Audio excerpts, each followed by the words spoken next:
Alright, last but not least, we are going to talk about the heavily edited Splatling.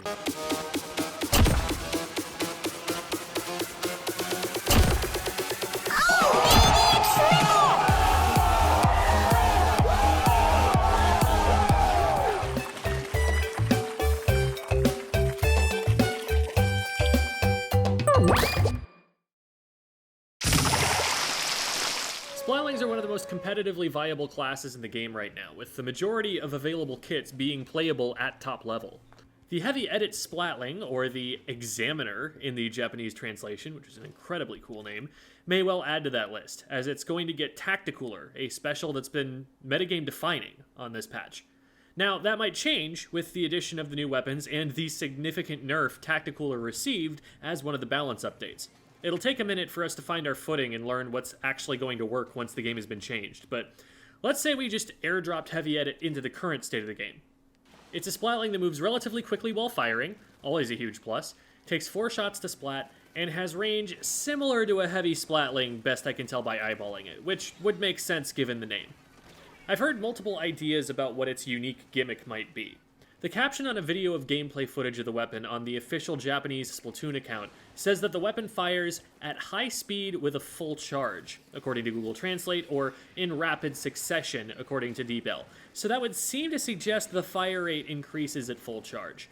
Since we can't observe that increase in fire rate happening gradually from the video, I concluded that it's a binary switch that gets flipped when the weapon charges fully. What we do know more concretely is that it has a charge time that's on the long side, so accessing those powered up shots will take a while. Presumably when it does get those shots though, it's going to be able to output a lot of DPS, which would be nice for shredding objects like Rainmaker shields and big bubblers and Booyah bomb armor and tent canopies. Looking at the main weapon in a vacuum, while the maneuverability is definitely really good for it, if a partial charge will fire more slowly than its max fire rate, that's a weakness in comparison to the ballpoint.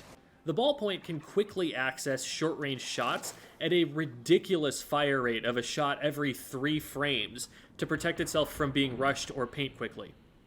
For reference, that's a faster fire rate than a Hydra or an arrow spray. The Heavy Edit will always fire at its max range, which is nice, but it can't match that damage output in such a short amount of time, so it'll need to play a little bit more conservatively with its positioning and generally be a little slower to move up. That's not the end of the world. The Heavy Splatling is similar in its comparison to Ballpoint, and it still has niches depending on the team comp and the map mode. Something that'll help its mobility is its kit. Curling Bomb is one of the most situational sub-weapons in the game, rarely used for anything other than mobility. But sometimes mobility is exactly what a weapon needs, and I could see it being useful for letting the Splatling rotate into the position it wants to hold and start getting charged sooner. Splatlings aren't going to be using their sub-weapons that often, since they'll be focusing on charging and firing in combat, so while the steep ink cost of the Curling Bomb isn't ideal, it'll only likely be using it outside of combat to move around, so I think it's not too bad for it.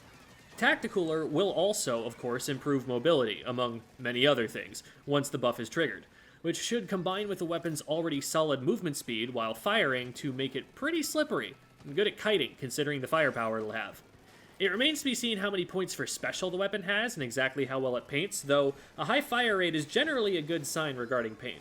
It would have to paint like crazy to get the special at the same speed as an N-Zap, despite having to charge in between shots, but as long as it's getting it fairly reliably, there could definitely be some use cases to run it and free your shooter player from Zap jail.